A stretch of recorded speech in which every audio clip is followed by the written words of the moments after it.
Hi, friends. In our time together right now, I want to share with you a comment that one of our friends shared on a recent video. Uh, I love the comments you all add. I think it's so helpful. And I would encourage you to at least glance through the comments on the videos because they're really great. So many people adding so much great content. But I do like to pull some of them out now and then and share them because this is great stuff. We are a community of whistle musicians helping each other grow, understanding how to play better, and just sharing great thoughts. Many of you are so much further in your journey than I am, and I value what you're saying and what you're asking. And many of you are just getting started, and I value what you're sharing and what you're asking because every time someone asks a question, shares a comment, shares their thoughts, it helps all of us grow.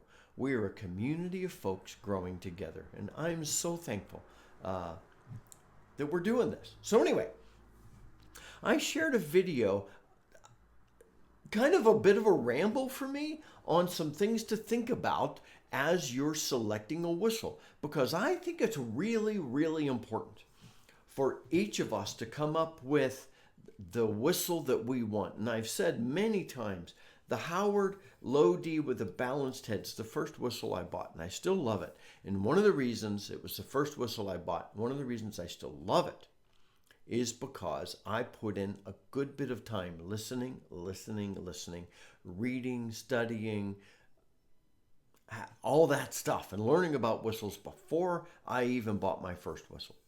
And now, I have many other whistles I now deeply love as well, but I'm still happy. This was my first one, and I still love it. But anyway, so Ralph, great contributor, great friend in the community, added a comment on the video where I kind of rambled about some of the stuff. I obviously thought about it beforehand, but it was a bit of a ramble for me. And Ralph made a great comment that I want to ensure everyone gets to hear. So I just want to quote Ralph. So Ralph says, "Hey Scott, great installment on selecting a whistle. And I cannot agree more strongly with your notion of focusing on tone and characteristics first. Price can always be a factor, but no amount of money can make a whistle already devoid of the tonal and or playability qualities you desire play any better. If one finds a $15 whistle which fits personal tone, playability, and volume goals, why spend more?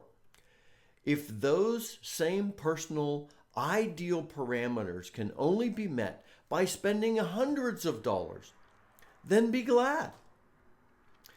Even the greatest or best whistles don't cost what early, intermediate violins or cellos cost. However, one needs to understand that early needs and requirements for instruments will likely be eclipsed and advanced as abilities mature. This need not be different than buying the first whistle. One need only evaluate one's new needs, desires, and objectives. Then find the whistle which best meets them, regardless of price. You might find it's cheaper than you think. I typically do." That was Ralph speaking. Ralph, thank you, thank you, thank you. You said better what I did in my entire ramble. But I would still go back and share my ramble. So thank you for that contribution. And please, I know you just listened to Ralph once, and I had chapters here. Go back and listen to Ralph's comment again. What he said is so valuable for us in purchasing whistles. And notice the implication that you may have made a great choice when you started, and you may need to make another great choice when you're an intermediate player. Maybe you're adding to your stable of whistles. bringing in new characteristics now that you're a better player. Not rejecting what you've had. Maybe you're adding to it. Maybe you're replacing. Doesn't matter. Go back and listen to Ralph again. Such valuable comments. Thank you, Ralph. Thank you to all of you for the always wonderful comments we share in community. Hey, and if you're looking for a community of folks with whom to learn to play the whistle together, we'd love to welcome you in, because we're growing, we're learning, and we're having a blast. Until next time, my friends, this is Scott Shade. Happy whistling.